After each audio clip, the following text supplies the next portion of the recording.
欢迎电视机前的观众朋友走进天津卫视的大型情感节目《爱情保卫战》，看一看今天请到的几位情感导师是谁？他们是情感导师周群老师，欢迎；情感导师于博宏老师，欢迎；情感导师靳年老师，欢迎；情感导师新唐米娜老师，欢迎啊！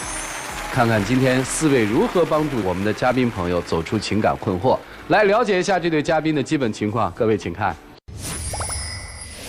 在我们这段感情中，我是很缺乏安全感的，因为他都不愿意发朋友圈承认跟我的关系。我不喜欢在社交平台上发这种东西，既然你喜欢我，那就应该接受。他的控制欲太强了，总是让我去做一些不喜欢做的事情，只要不顺着他，他就会发脾气，丝毫不考虑我的感受。我管你，那是因为你做的不对。你穿的衣服太丑，我让你穿别的。你不喜欢吃蘑菇，我就让你多吃，帮你克服，这有错吗？我为了维系这段感情，已经容忍他太多无理取闹了，但我觉得这样下去，迟早有一天我会崩溃。所以我希望他也能为我着想，不要再一直任性下去。我现在连一个异性朋友都没有，就是不想让你担心。有请这对情侣，有请。陈先生，26岁，来自哈尔滨，职员，有请小陈，有请。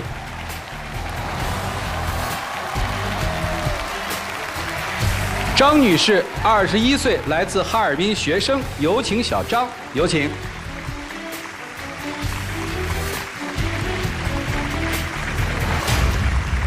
你26，你21，你是学生，工作了。哎呀，这个他一出来我就有点晕。我说这不就是一对大学恋人吗？学姐带着学弟来了现场了吗？结果今天还是你要来。对，怎么了，小子？就是相处有问题，我觉得他控制欲太强了，太强势了，我觉得有点受不了了，就什么都要管那种，特别细节都要管。本身来说，我还挺希望有人管我的，因为很小，爸妈不在身边，他们工作忙嘛，所以我都是自己住，所以我更希望有种家的感觉，希望能有一个，不能说依赖吧，至少能有一个家的氛围，就有人管着那种感觉。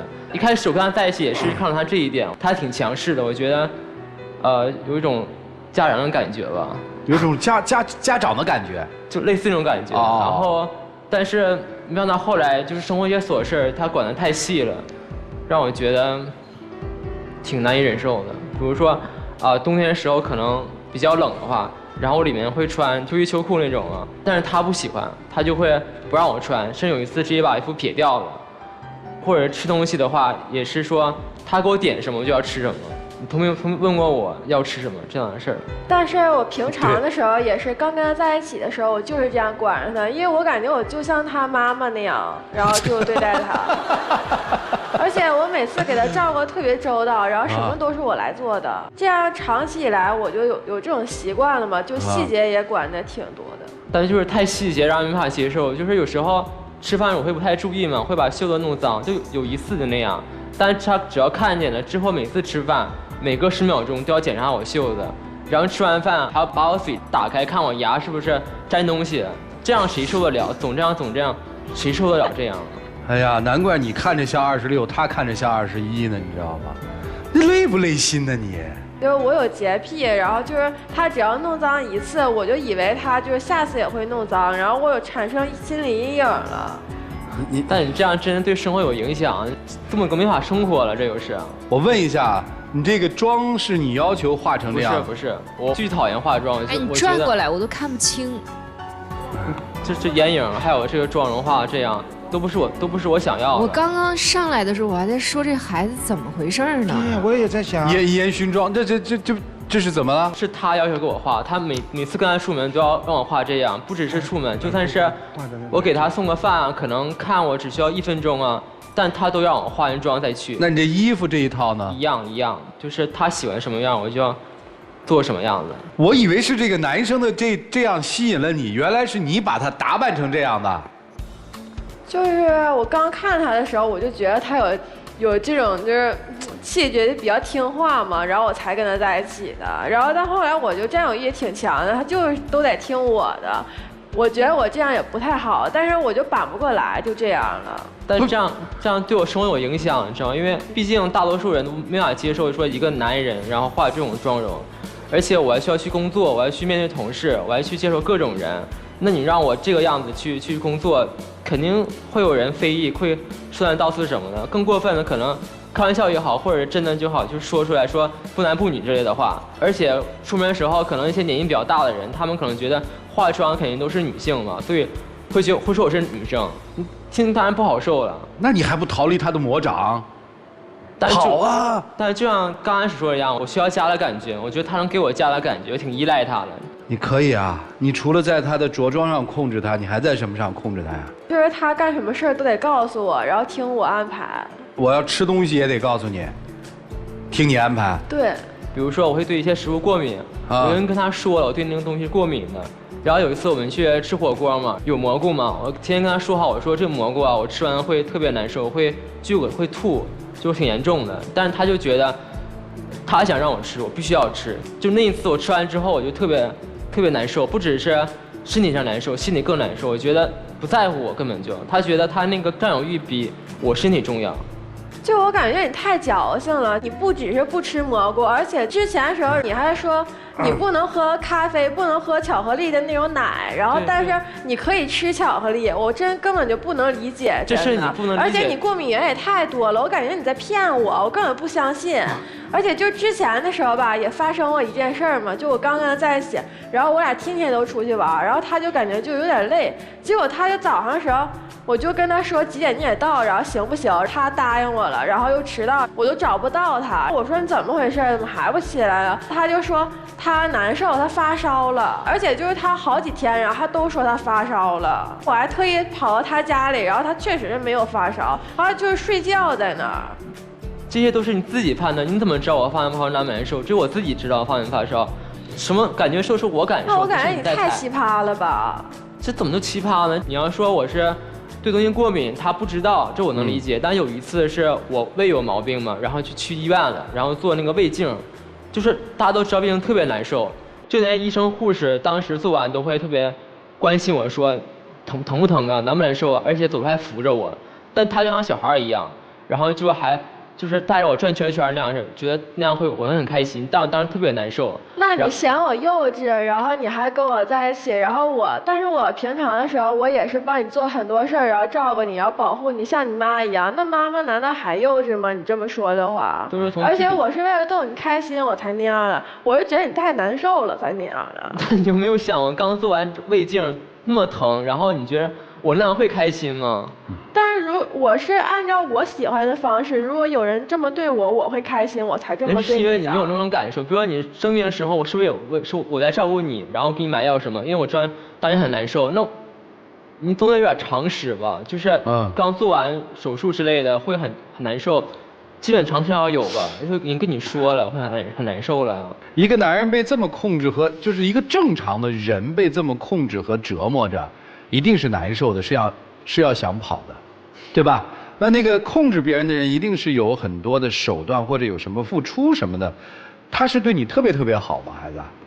确实有做过很多，因为我觉得他有他的优点，让我觉得他是挺有原则的一个人。跟我在一起之后，不会跟别的异性有过接触或往来，因为他知道我需要安全感嘛。而且我觉得对他人品也是十分信任。我觉得他跟我在一起不会做一些背叛爱情的事情，很放心他。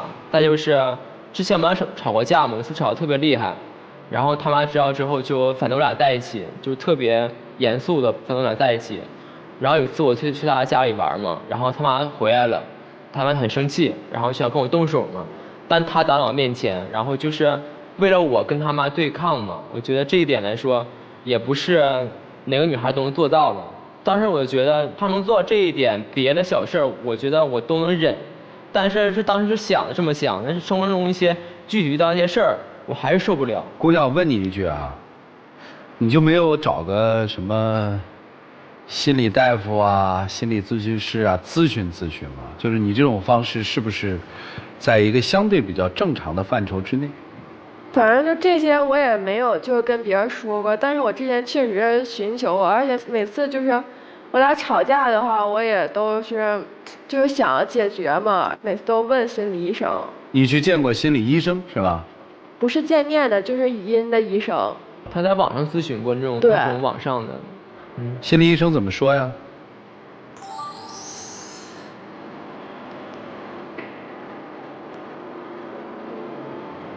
这个就是你说的心理大夫是吗？对。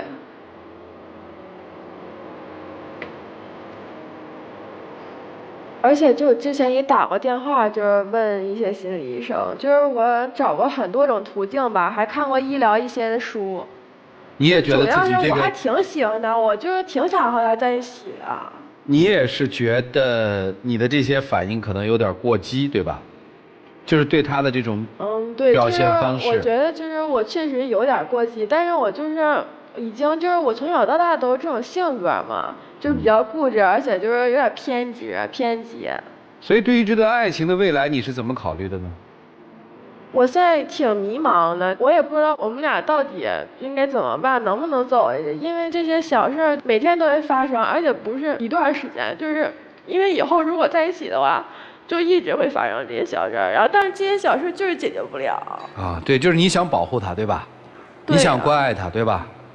他现在有点想反抗，想逃跑，对呀。产生了冲突哈。男生今天来到底要干嘛呢？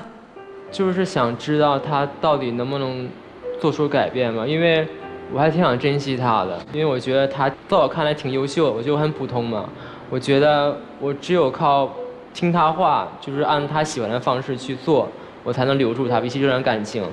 一开始我就这么想坚持住，但是发现到现在真的有点坚持不住，开始迷茫了，我就不知道会不会有一天我就不喜欢他了。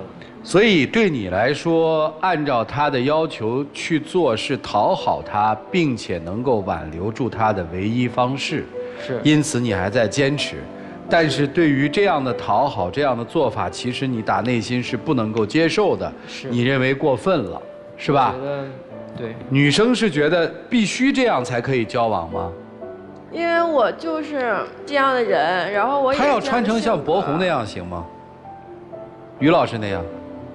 你认可吗？啊，做你的男友一定是要这样的，对吗？如果他偏要穿呢？你会？我肯定会跟他吵架。吵了以后偏要穿呢？会分手吗？会。分就分呢？不是，我还会回来找他。好了嘛，穿。你自己有意识，你意识到这个让你有点不舒服吗？我意识到，因为我不喜欢就是他那种态度对我，每次吵架嘛，然后他也皱眉呀，然后很生气呀，那种语气我也接受不了。他一这种语气的话，我也非常生气，我就吵得非常激烈，我俩每次，而且总是就经常因为一些小事就分手了。你们分过多少回手啊？老多次了啊！后来怎么又好了呢？后来就是我俩，他有的时候也觉得他就那样说，然后没必要因为这小事就还可以坚持，然后又回来找我，我有时候也找他。这样已经多久了？你们谈了多久啊？快2年了。咋认识的呀？就是跟朋友一起出去唱歌嘛，然后当时有他唱歌特别好听，然后当时就被他吸引住了，而且感觉他是我想要的样子。就我主动追着他。哎，他第一次要求你化妆，要求你不按你自己的方式穿的时候，你没害怕过吗，小子？刚开始我只是觉得就是闹着玩嘛，就是很多女朋友都给他们化妆，我先只化一次。不是，人家一般化不就在家里化完也不让出去吗？当时没想那么多，就想就一次嘛，就是还能接受，或者是跟他出去的时候那样，我也能接受吧。但是没想到后来是他让我生活中也这样，这没法接受，而且。我就内心来说，我就觉得一个男生得有男生的样子，就清爽一点也好，干净点也好，你得有男生样子。你让我画这样，我自己都不喜欢自己的样子。我现在照镜子，我都特别讨厌自己。为难你了哈，真的。推脚长在自己的身上，为难了还不跑，还呢？您这个我不太好说，您这个怕失去他吗？有点吧。这只是有点，那是特别。我们今天不就你的问题展开特别深的讨论啊，我们就从小男生的角度，请老师们帮你们分析分析吧，一起进入丘比特问卷。哎呀，不是一家人不进一家门啊。对呀。真的就是你说女孩，你有这个心理上，我也不懂心理学，我觉得就至少在我听来，有一点儿这个违反常规的心态的话，你说你有这个问题，你还竟然能够找到一个这么好的搭档来配合你，完了今天还化着这个妆，哎呀，这妆比我都浓啊，比我们仨女的都浓吧。所以我真觉得，就是这个世界上有多么奇葩的想法。他还真的能实施。一般情况下，我们觉得他有这种想法，别人一定会拒绝，甚至是转身而去啊，再也不搭理你了，觉得你这不是有病吗？是吧？可是他真的在他身上不断实施，2年来。我觉得似乎你有过反抗的意向，但是没有具体的行动，顶多是生生气、怄怄气，转眼又好了。而且你有回旋余地的，你是可以慢慢接受的，是吧？我没办法接受，我只是觉得他可能现在年纪小。对，我说的意思就是说，你其实是可以接受的，你甚至可以等几年，等他成长起来，你在这几年当中依然可以按照他的方式来装扮自己，是吧？我感觉不太行了，因为我真的。有时候其实特别厌恶这种行为，就是有时候不跟他见面的时候，我想这些事情，我心里满是厌恶，我不想跟他在一起了。但是再一见面，再看他的跟我说话或跟我闹，我心就软了。真的，我觉得是2个人的问题。如果说他的心态上有问题的话，你一直在接受，虽然背地里你厌恶，但是你见到他，你依然在接受。我觉得是2个人的问题，是你们共同要解决这个。或者说你们不需要解决，就是你们都可以接受，你们依然按照这种方式存在下去。我的观点就是说，如果你认为还需要几年时间给他成长，你依然能接受的话，你们就这样在一起吧。我没有别的话了，谢谢。啊，听明白了，听明白了。在我眼里，女生可怜，男生可恶。你认为是包容，其实是纵容。我为什么说女生可怜？女生其实心里。他是明白的，自己这样是一种病态，他无法控制自己。我说的严重一点，如果女生由于自己这样的一种病态，她不可收拾，发生某些意外，你就是凶手，你难辞其咎。我为什么这么说？你明明知道，你也不喜欢。他让你做，你就盲从。我们说爱情，爱情它不是靠牵就牵出来的，你完全可以拿出男人的那一些主见，那一些血性，你去反抗。但很遗憾，面对他这样的一种病态，你就是不反抗。我为什么这么生气？你一上来就说，我就喜欢别人管。男人的责任呢？肩膀呢？主见呢？你应该成为他的肩膀，成为他的主见。哪怕哪一天你们走进了婚姻，成为了夫妻，你是丈夫。所以解决问题很简单，就从你开始。你如果再这样言听计从下去，你真的害了这个女生，心理医生也救不了她。你就用自己这样的一种决绝，让她明白，她爱的人，你对的我听，你不对的我不听，这是为她进步，为她成熟，为她成长，你明白吗？我明白了，谢谢包红兄。来，金妍老师给分析分析。我跟你说，男生啊，你现在这样子，你再找一个对象，哪怕不是他，也会找一个，因为你就需要一个管着你的人。这是你的心理问题。通常呢，这种情况有2种，一种是你特别缺失母爱，另外一种呢是母爱特别强烈。一般是这2种极端。方便告诉我，你妈妈是怎么对你的吗？管你管得很严，还是完全不管你？不太，他工作比较忙，就不太跟这样。他从小缺失一个妈妈。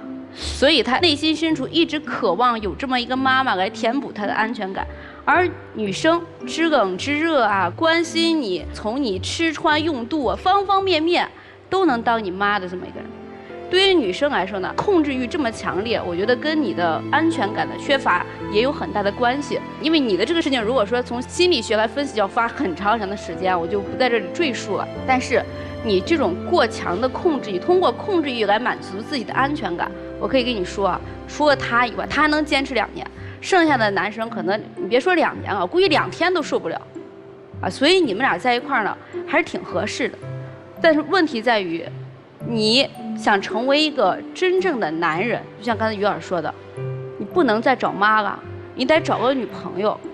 你想成为一个真正的女人，你不能再当妈了，你得当一个女朋友，这样才是我们相对正常的爱情关系。杰老师是让你们重新思考一下这段关系啊，到底是一个什么关系？来，米娜老师，我觉得这是一段相互滋生丑恶的关系。你们俩在谈了恋爱之后，都变得比过去丑。像女生，您上场了以后，我们都会觉得姐弟恋，或者是说怎样，就是你有妈妈的样子，你的法令纹都快赶上我的法令纹了。每天垂头丧气的盯着他，严厉的对待他，监督着他，他稍有反抗，你就要立刻打压回去，就像妈妈管教小孩一样，慢慢的就会有了妈妈的表情、妈妈的气质、妈妈的态度。而男生，你从跟他在一起以后，他处处管着你，你的男子汉的那一份也在被他慢慢的给切割掉，你开始变得听话、乖、阴柔，小有反抗也都只不过是一个孩子反抗妈妈的那样一个界限而已。所以你们都在脱离原本自己期待的成年。我想你小的时候一定不希望自己在20岁的时候就出现老态、妈妈态、皮态、管束他人的这一副枯燥无味的感觉。我想你也不会希望自己在26岁反而会变成了一个阴柔的、失去男子汉气概的男孩。当一段关系2个人在一起，互相越变越难看，都变成了自己不喜欢的样子的时候，是时候思考一下，我们要继续吗？其实你们的关系里头有2个信号是必须自己都得思考的。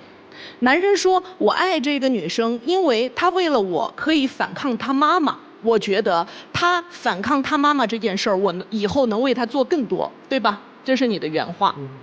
但是在这里头你就要听到了，女生，一个男生跟你在一起，却要求你为他反抗自己的原生家庭，要求你不孝，赞扬你不孝，这是一种鼓励你和家庭对抗的一个态度。在这样的一个关系里头，你跟家庭关系一定会紧张，你的未来一定不幸福。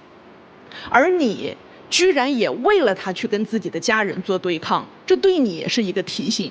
这个提醒就是，这个女孩子要么在家骄纵惯了，妈妈管不了，要么对于她来讲亲情淡漠惯了，她可以随意的给他们推开，不念恩情。你们都可以在这一个事件里头找出对方一旦将来做家人是多么可怕的一件事。当你们都还极力的想反抗上一代的时候，你们2个人的关系也注定经营不好。真正成熟的男生应该是怎样的？是你妈妈不喜欢我，我极力的改，我让你妈妈喜欢我，我让你妈妈看到我的优点，我让她能够为我们祝福，而不是去加油对抗你妈妈、反抗你妈妈，跟她决裂。而你呢？你处处认为自己比男朋友成熟，所以你希望管束他、教育他，把他往你认为的好的方向去调教。那么你有没有调教他这一点呢？你没有。然后在你们关系里头，其他糟糕的地方就不用再说了吧。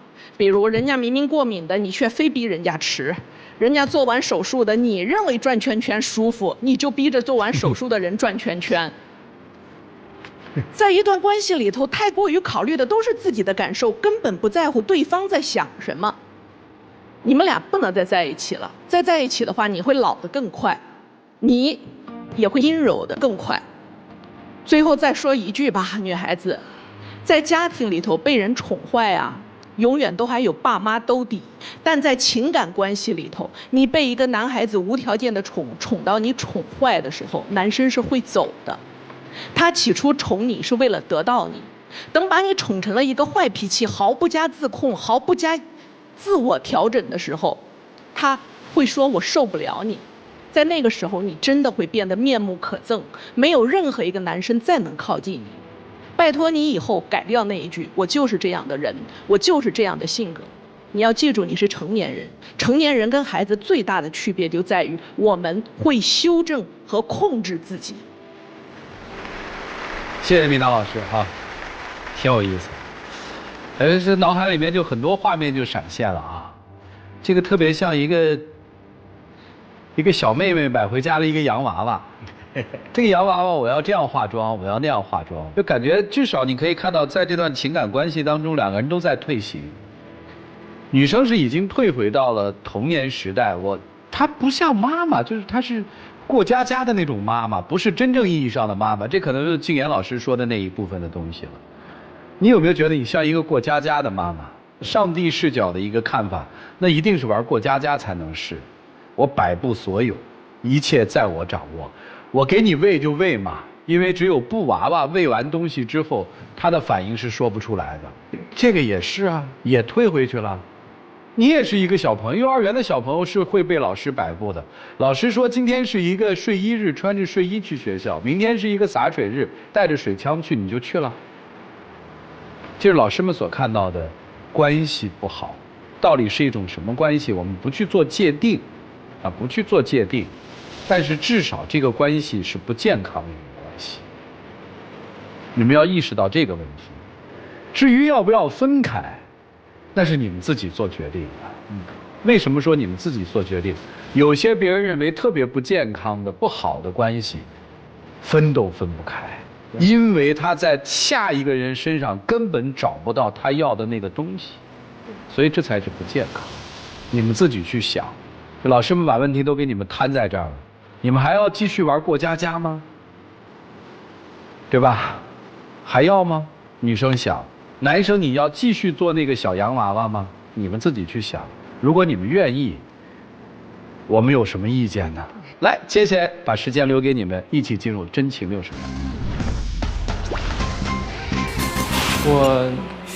我觉得我虽然真的是忍受不了他这些行为，但是我觉得我也不舍得他，而且我也想改变他。我觉得如果现在就走的话，他不会找到能够照顾好他的人，也没人受得了他这样。我觉得我想继续留下来，改变他，让他变好，让他变得正常一些。但是我感觉我是不可能改变了的，我就是这样的人呢。而且咱俩确实这些矛盾都是真实存在的，没事，根本就不可能变好啊。没事，我就是受不了你的态度，你也受不了我像你妈那样照顾你啊。没事，可以等你，可以等你变好。还有，白说的。对，时间到，谢谢两位，请回。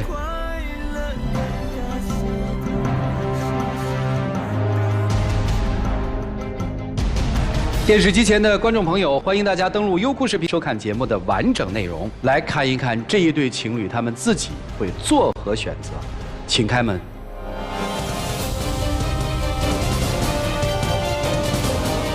哦，这就是这么个结局嘛。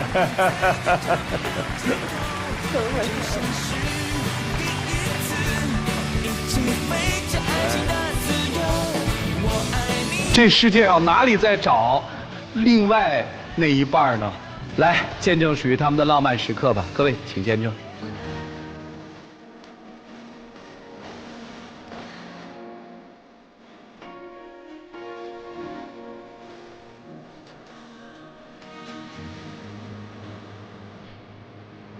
记住老师们的话吧，这个世界可能除了爱情之外，还需要成长。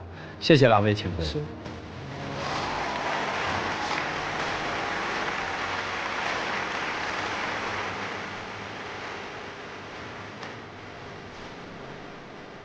接下来我们来了解下一对嘉宾的基本情况，各位请看。自从被朋友夸了几句，他就觉得自己画画很有天赋，天天着了魔一样，觉得画画就是他的全部。成为一个画家是我一直以来的梦想，我这是为了艺术献身，但他作为我的爱人却不能支持我，反而强烈反对。你热爱绘画没问题，可是不能影响生活啊！你天天不去工作，就知道画画，也赚不了钱，这叫不务正业。也不是没挣钱，只是我现在还处于积累阶段，等哪天厚积薄发成为个大画家，就不是挣这点小钱了。我觉得你就是思想出了问题，连教育女儿都忘不了培养她去画画，女儿都被你给带坏了。让女儿提前接触艺术也不是坏事，万一有天赋不是更好吗？现在的绘画就是我的事业，希望你能理解我，支持我。有请这对夫妻，有请。张先生36岁，来自沈阳，自由职业，有请张先生。孙女士35岁，来自沈阳，私营业主，有请孙女士，有请。欢迎两位哈，今儿您要来的是吧？对，他现在就是一直沉浸在自己的世界里，想要当个画家。然后我觉得这个事儿就忍不了了，所以一定要到这儿来解决这个问题。这有梦想是好事儿啊。这个事儿吧，还得从头说起。然后我俩吧，就是认识能有10年了。大学毕业呢就结婚了，结婚以后呢，我俩就想共同创业。然后他以前是学美术的嘛，然后大学学的就是这个服装设计的这个专业。我俩就是合伙开了一个服装定制公司，多好啊！当时用的是结婚收的礼金，还有我全部的嫁妆就投入到这里边来了。刚开始就是起步挺难的，他也挺勤奋，去积极的找客户啊，去布料市场找布料啊，什么都挺好。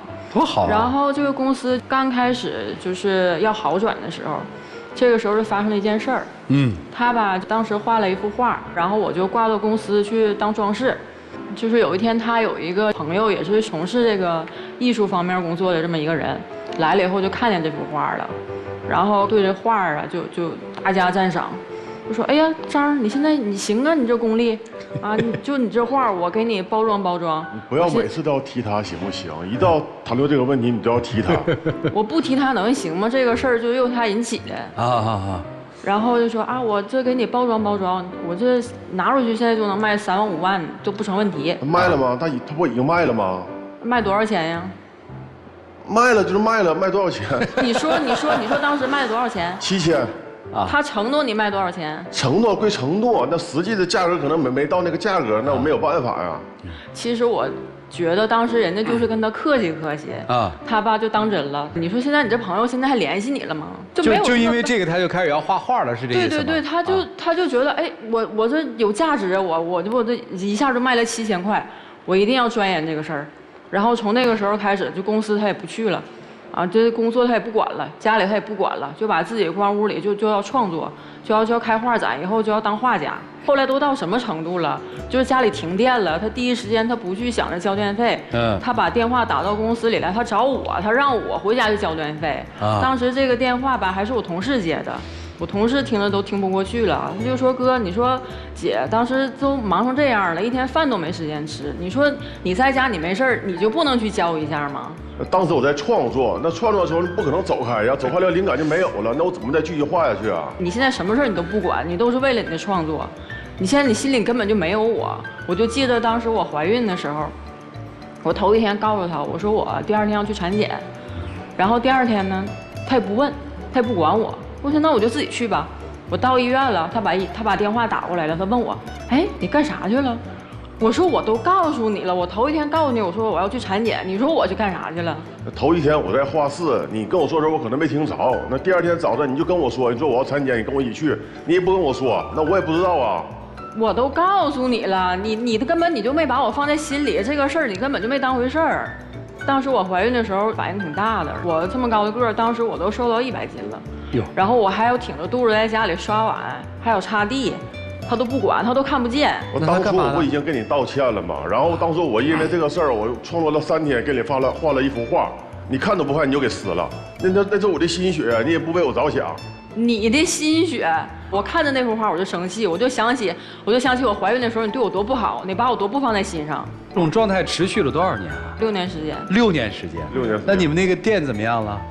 就是一直勉强维持吧，因为毕竟我也不是专业的，然后我就想让他来帮我，他就说不行，他说他得创作。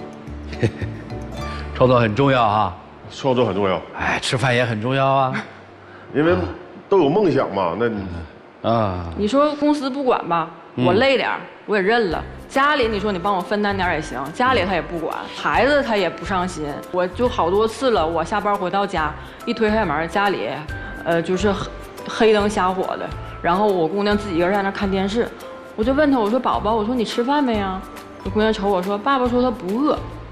我问我姑娘了，我姑娘说她也不饿。再说了，我也没有钱，我拿什么去买菜？你也不给我钱，钱都让你花了。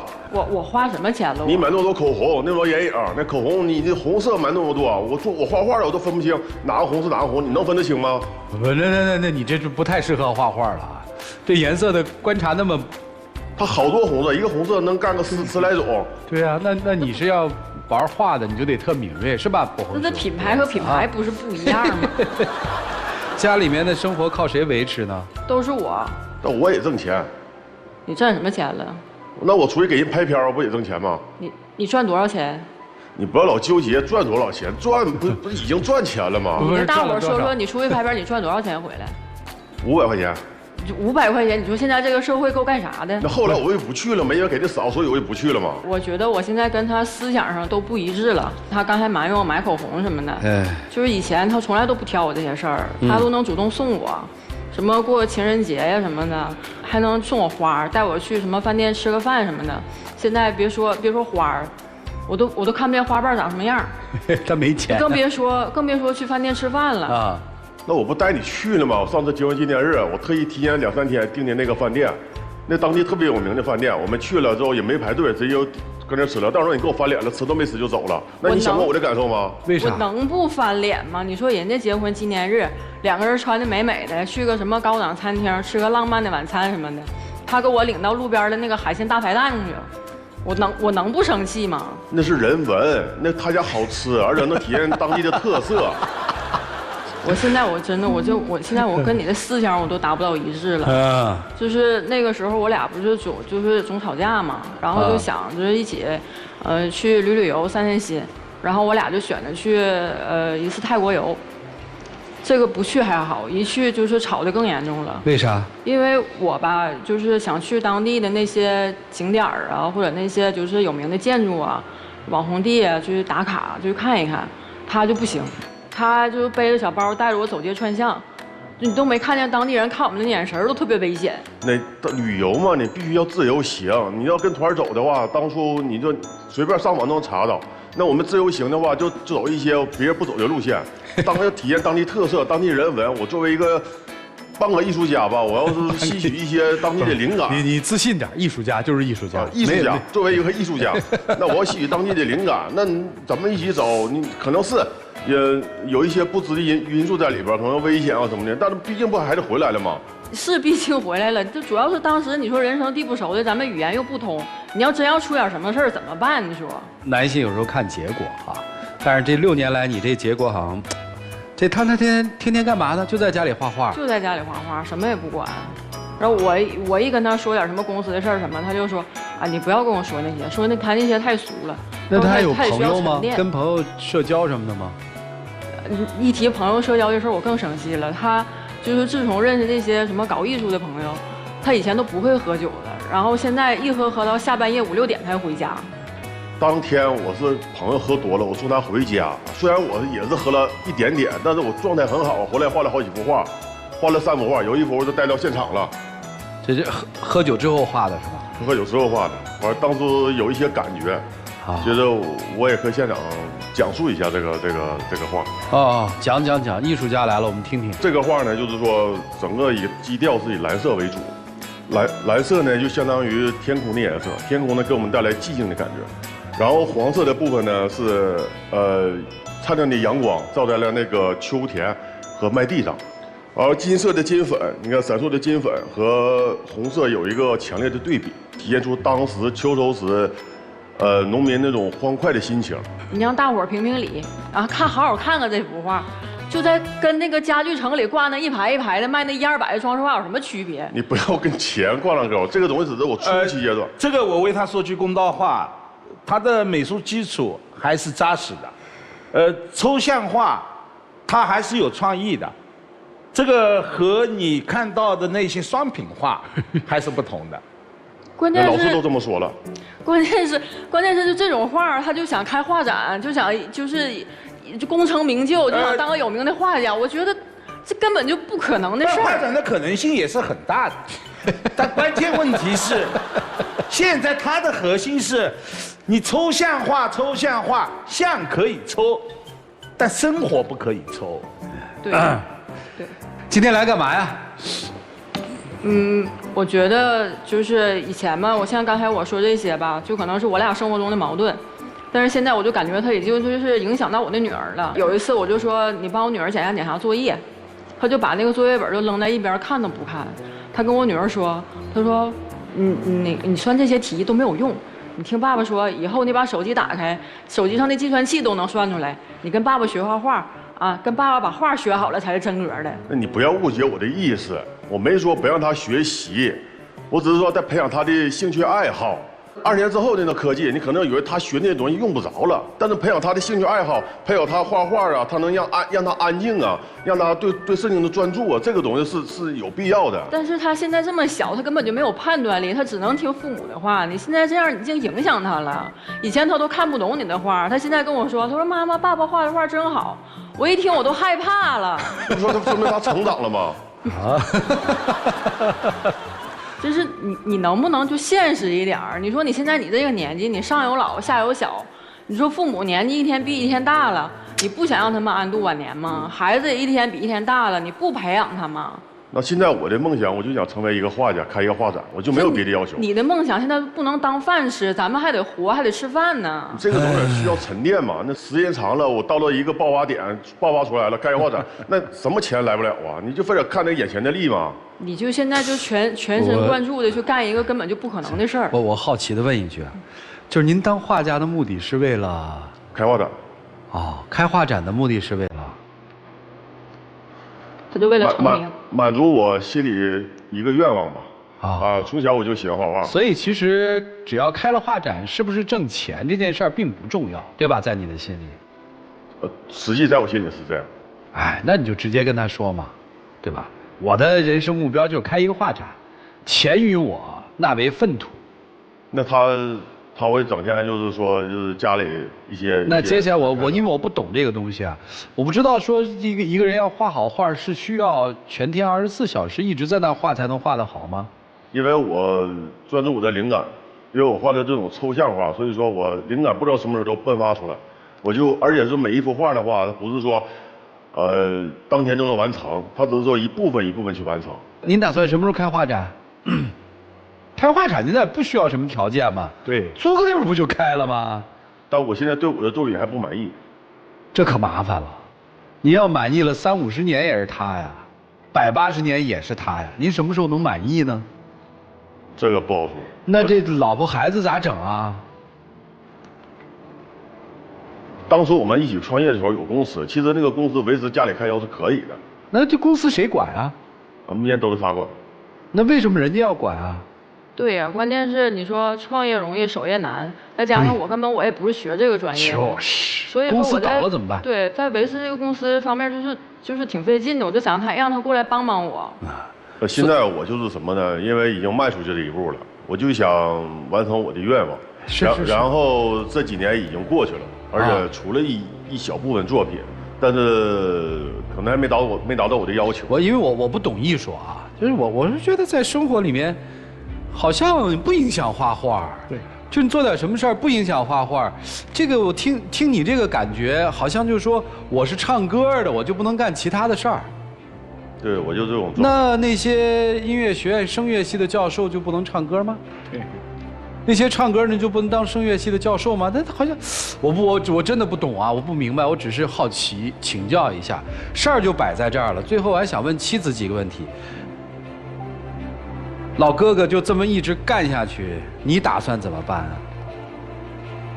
如果他就是再继续这样的话，我现在要考虑我们的婚姻要不要再继续，因为他已经影响到我的孩子了。啊。就是离婚可能是他在这个家里面能选择的一条路。最坏的打算了，对。啊，最坏的打算。行了，接下来看看老师们如何看待这对夫妻吧，如何帮他们做调整吧。一起进入丘比特问卷。其实我觉得人有一个爱好是非常幸福的。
责任的先说一句话，把全部的生活投资到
作为一个画家，您肯定听说过梵高吧？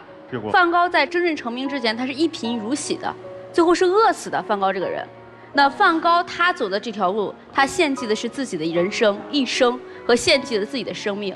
那你现在走的这条路呢？你献祭的是你的家庭、你的孩子。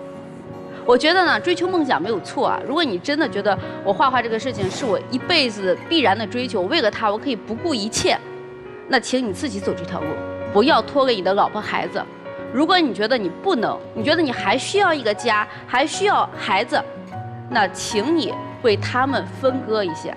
你可以献祭你自己，献祭自己所有的人生。我人生的目标就是这，我人生所有的价值就是这。但是你的老婆孩子不行。你那么老婆孩子张嘴要吃饭，孩子上学要钱，哪怕你说孩子以后要出国深造，从事绘画这条路也要钱，这些钱从哪里来？你妻子其实她并不是反对你画画，也不是反对你这个爱好，她是反对你画画挣不来钱，没有钱家庭就前进不了。我觉得作为一个丈夫啊，你今天应该在你的爱好和你的家庭中间取到一个点，你自己应该问问自己，我内心到底谁最重要？是我本人最重要，我的爱好最重要。OK， 你跟你的妻子离婚，你去追求你的毕生爱好。但是如果不是，请你把侧重点放回到你的家庭，爱好当做爱好。谢谢金岩老师，来，倪娜老师，推荐你去看毛姆的《月亮和六便士》。里头讲的呢是一个股票经纪人叫斯特里特兰德，突然有一天他决定放弃自己富裕的生活，抛弃自己的家庭，去做了一名贫困潦倒的画家。成为一个画家、艺术家的太太，你必须得做好几个思想准备。第一，要么是他的缪斯，他将永远不离弃你，因为看到你他就能创作；要么你是供奉他的金主。有很多的画家在文艺复兴时期都是有一些沙龙太太们，这些太太们会大量的购买他们的画，甚至给他们提供衣食住宿方面的资助，才使画家们能够全心创作。于是画家跟这一类的女人也能够建立长期的关系。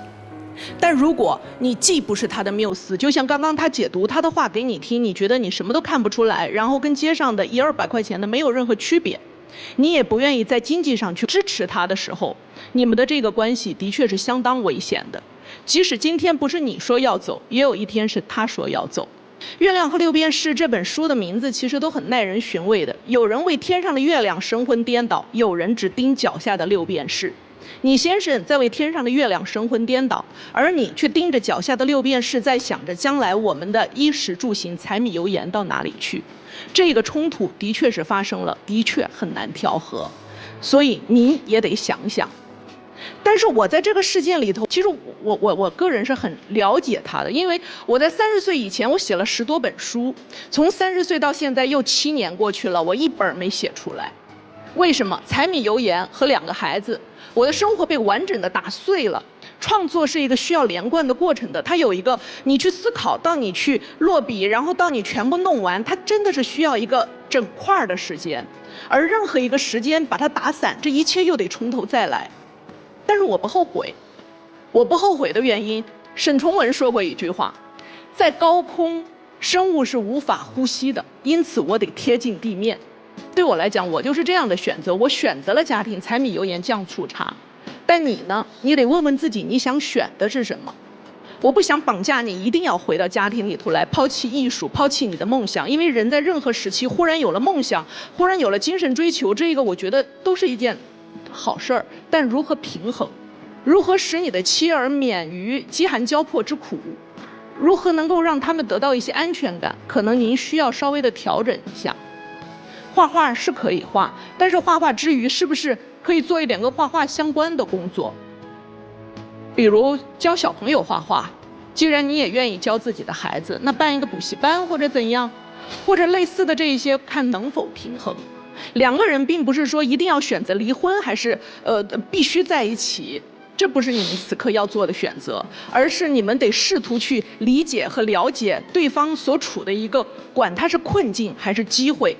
您回去好好看看《月亮和6便士》，我不希望您成为斯特里特兰德太太，老公有一天跑了，扔下家里一切去做了一个贫困潦倒的画家，然后妻子就这么孤独的过下去。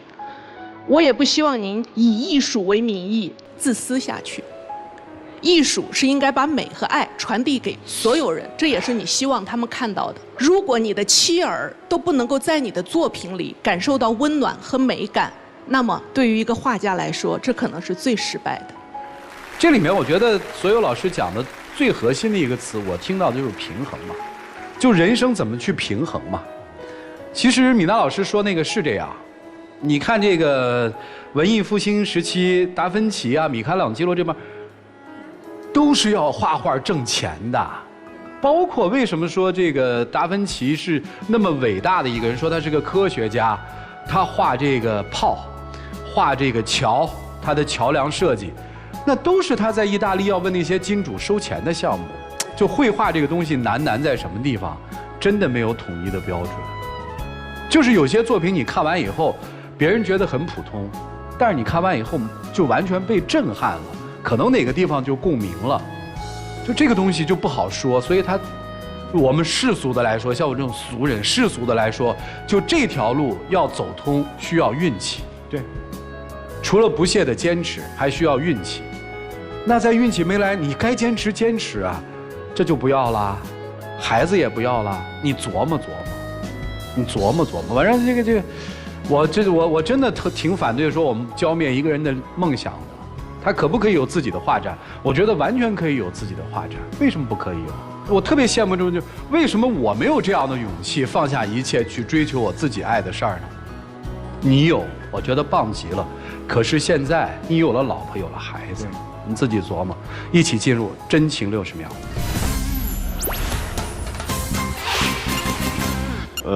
在这台上，4位老师和主持人，跟我说了许多。我想到了我们最开始大学时光和处对象的时候那些快乐时光。我想挽留我们的婚姻。我也不想放弃我对艺术的梦想，但我可以暂缓，追求我的理想。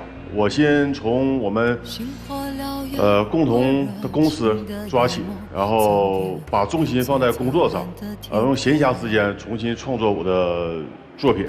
希望你也能支持我的梦想，能对我的梦想赞同。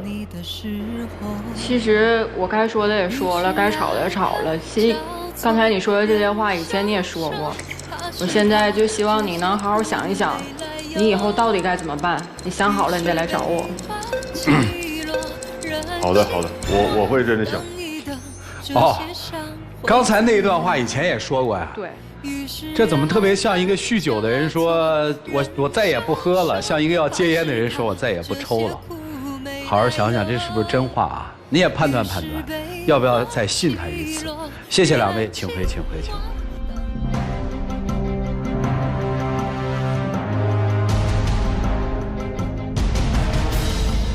电视机前的观众朋友，我们节目组的唯一官方报名热线是0223606301，有情感困惑的观众朋友可以来电报名，不收取任何的费用，小心被骗。来，我们看一看这对夫妻究竟作何选择，请开门。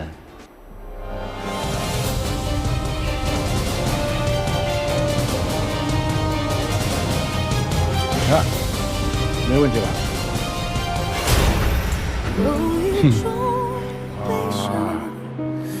这个结果倒是挺正常，因为他说的时候，我以为他是第一次说。当他的妻子说到“我这话已经听了很久了，我再考虑考虑”的时候，我觉得那就是一个信号。其实他的离开代表的是说，你能说到做到吗？其实如果你能做到了，我相信舞台的结果不过就是舞台上的结果。您还有话跟妻子说吗？有，来。我们认识10多年了，然后我们也结婚了，有宝宝了。我不想这段婚姻就这么结束。我会好好想一想，包括为你想一想，重新我们再来一遍，我重新再追求你一遍，希望你能原谅我。好，谢谢张先生，请回房，让我们一起进入爱情保鲜剂。有网友提问说，我觉得他赚钱非常辛苦，所以呢，我也在拼命的赚钱，不想让他压力那么大。可是他觉得我不需要他，我该如何解决呢？确实啊，女人如果太过于强大的话，对于男人来说可能会伤害他们的自尊，甚至会让男人找不到自己的价值和存在感。他们会觉得女人是不是觉得他们太没用了？但其实我觉得，你拼命的赚钱，也在体现你自己的价值。所以你要跟他说，你拼命赚钱，不是说为了让他心里好受一点，而是要体现你自己的价值。有这么一句话送给你：我依赖你，但绝不依附于你；我尊重你，崇拜你，欣赏你，但我绝对不会拜倒在你的脚下。因为如果有一天你不再爱我，你就会把我踩进泥土里，我将变成尘埃。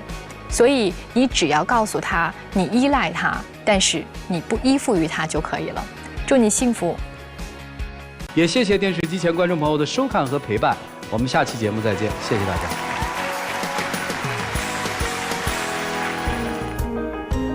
传递生活正能量，天津卫视。